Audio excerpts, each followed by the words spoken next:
Alors les orientations sont celles de nos politiques régionales, c'est-à-dire le transport, la formation professionnelle, le développement économique, parce que dans un contexte inflationniste comme nous le connaissons, nous devons non seulement répondre à toutes les obligations supplémentaires de dépenses, mais nous devons continuer à être au rendez-vous du pouvoir d'achat de nos habitants, de nos lycéens, de nos usagers du TER, et donc nous devons remplir toutes les missions régionales comme nous les remplissons annuellement. Alors notre président de région a voulu, au titre de la préservation du pouvoir d'achat de nos habitants, ne rien augmenter, ni les prix des billets TER, ni les tarifs de cantine dans nos lycées.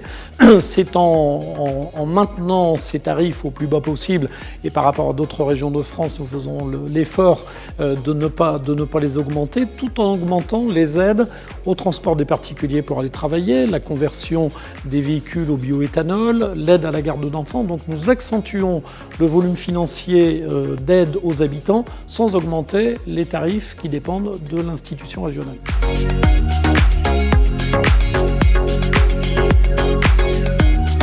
Alors la politique REF 3, c'est en résumé, c'est la décarbonation de nos actions, que ce soit industrielles, que ce soit la rénovation thermique des logements, la rénovation thermique des lycées, c'est la biodiversité, c'est toutes les politiques environnementales, tout ce qui touche à la décarbonation de notre économie, à une meilleure approche écologique et environnementale. Et donc au travers de chacune de nos politiques, nous faisons un effort très particulier sur cette transformation des esprits. Il faut qu'on habitue nos habitants à mieux consommer, à mieux utiliser, à mieux investir pour en retirer des économies à la fois financières et énergétiques.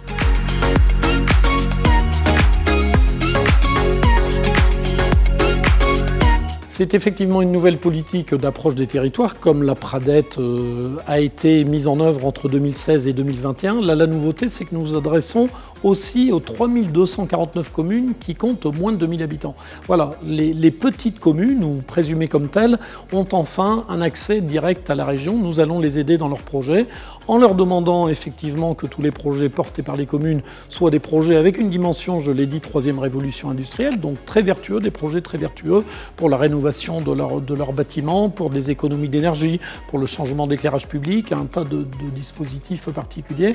Et donc c'est une politique qui chaque année représentera à peu près une aide de 40 millions d'euros en investissement. Nous n'oublierons pas les communes qui étaient éligibles au dispositif centre-ville, centre-bourg, ni les intercos, ni les agglos. Mais la vraie nouveauté, c'est que nous descendons à l'échelon communal pour montrer que la région s'adresse à toutes les communes.